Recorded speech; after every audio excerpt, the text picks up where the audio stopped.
Welcome everyone, this is Rizwan. Today my lecture topic is the wonders of color. The way which I choose to deliver this lecture is question answer way. In this lecture I will ask different questions and then I will answer these questions, and this is how I will take my lecture from the beginning to the end. So in this lecture we talk about what are colors, why sky is blue, is our sun yellow or white, why are sunsets red, why are clouds white, why does a red moon occur. If you are ready to get the answer of this question, then I am ready. Here we go. First question is, what are colors? The white light coming from the sun is not a single color, but it composed of all the color that we see in the rainbow. It has red, orange, blue, yellow, indigo, all the colors. We can understand this like a white internet cable wire which contain many other cables. Similar the case with the white light. It contains many different wavelengths. When does light disperse into its constituent colors? This is a question. To answer this, consider the following example. Suppose in space we have 3 laser lights and a detector, and these 3 laser lights are at equal distance from the detector.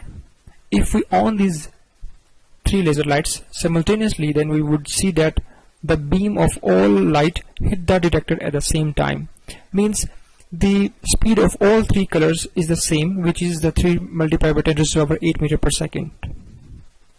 But if instead of space we use any other medium like glass, like water, then we will see that red color will win and green and blue will left behind. This is due to the different speed of all these colors in any media rather than space.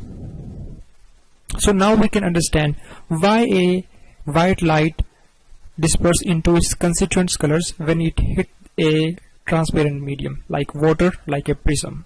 When white light from the space hit the boundary of prism, then due to the different speed of all the colors in any medium rather than space, red color will win and green and blue will left behind, and that is why they will separate out, and that is how a white light disperses into its constituent colors. Before Newton, many scientists knew about the splitting of white light. They think it was the prism property to give colors to light, but Newton did not think that. Newton put another prism upside down in front of first prism to confirm that white light is combination of different color, and it is not the property of the prism, it is due to the nature of white light. Here is the experimental arrangement.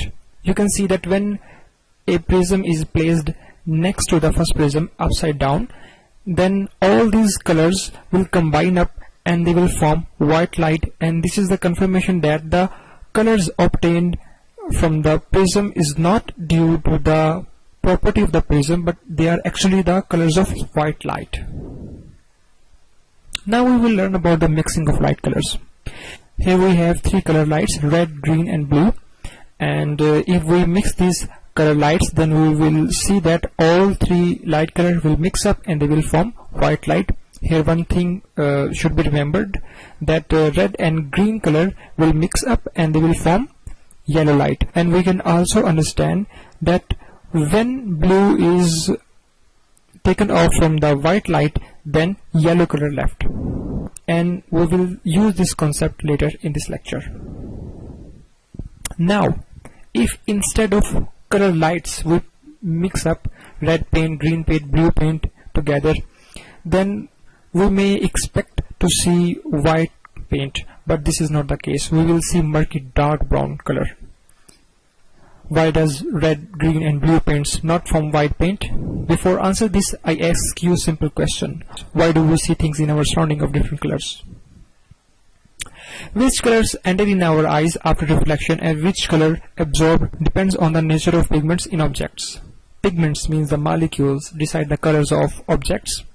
Due to chlorophyll, which is also a pigment present in the leaf, it decides that all the colors will absorb and only the green color which is reflected, and it is that green color which we see, and that makes it green.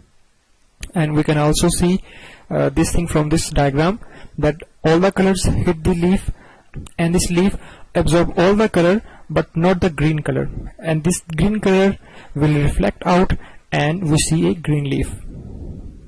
Is green leaf always looks green? The answer is no. A leaf that is green in sunlight appears black in red light because there is no green light present in monochromatic red light to reflect. We can also show this from this diagram.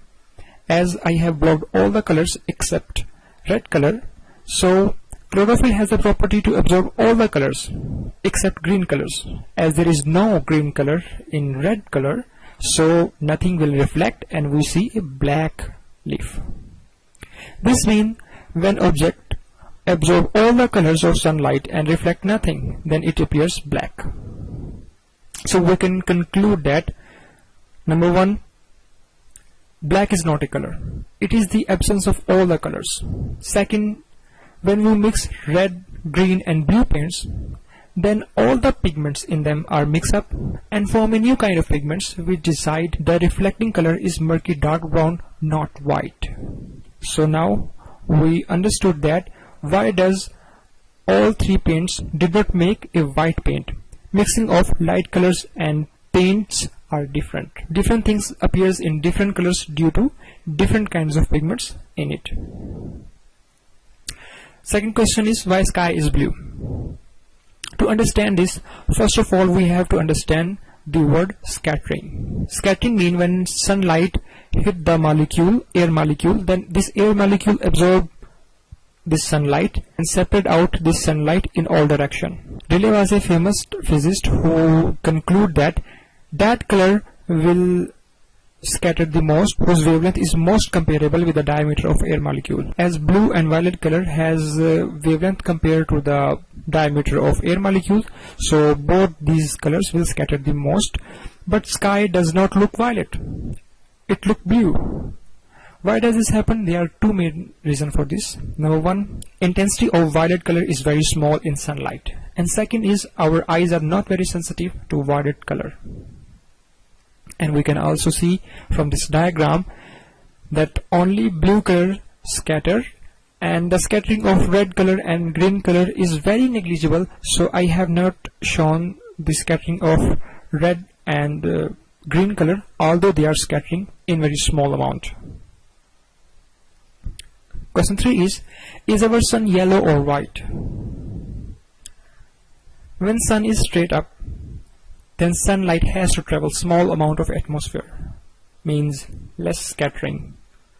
All colors reaches up, even the scattered blue color reaches us, and we know all these three colors make white color, and that is why sun looks white when it is straight up.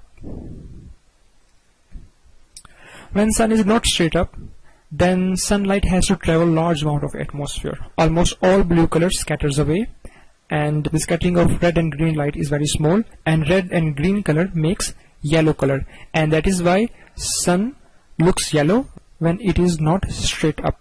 So we can conclude that our sun is actually white. It's our atmosphere that give it yellow color. Question 4 is why are sunsets red? When sun is about to die, then sunlight has to travel a lot of atmosphere, so blue and green all scatter in the way. Only red color left which is not scattered, or we can say its scattering is very small, so because of long wavelength. So this is the reason why we see a red sunset and a red sunrise. Question 5 is why are clouds white? Clouds consist of many different sized water droplets. Small droplets tend to scatter the short wavelength, means blue light. Medium droplets tends to scatter the medium wavelength, green light, and large droplets tends to scatter the long wavelength, red light, because of Rayleigh scattering. The overall result is that all the colors are scattered and combined so that we see a general white reflection. We can see this from this diagram. Small size droplets scatter blue color the most, the middle size droplet scatter green color the most, and the big size droplet scatter red color the most. Although big molecule also scattering blue color and green color, and similarly the small droplet also scattering green color and red color, but I have not shown that because their scattering is very small. Question 6 is, why does a red moon occur? To understand this, we have to know about two things, umbra and penumbra. Umbra is the darkest portion of the shadow. The umbra is the innermost and darkest part of the shadow, where the light source is completely blocked by the opaque object. Earth's umbra shadow is not completely dark, but reddish due to the bending of red light through the atmosphere, as blue color and green color all scatter in the way, so only red color left, and the umbra is not black, it is reddish. When the moon passes directly behind the earth into its umbra, then it appears reddish.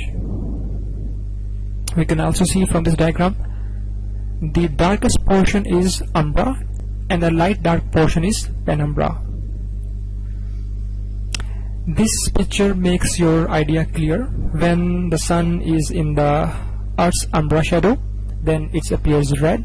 When it is in Earth's penumbra shadow, then it appears dull. And when it is outside the penumbra shadow, then it appears bright due to the sunlight. This picture also makes your idea clear. Here one question may arise in your mind, that if this is the case, then we would be able to see a red moon in every month, but this does not so, because the orbit of our moon is not fixed, it is slightly changed with time, and it is called the perihelion.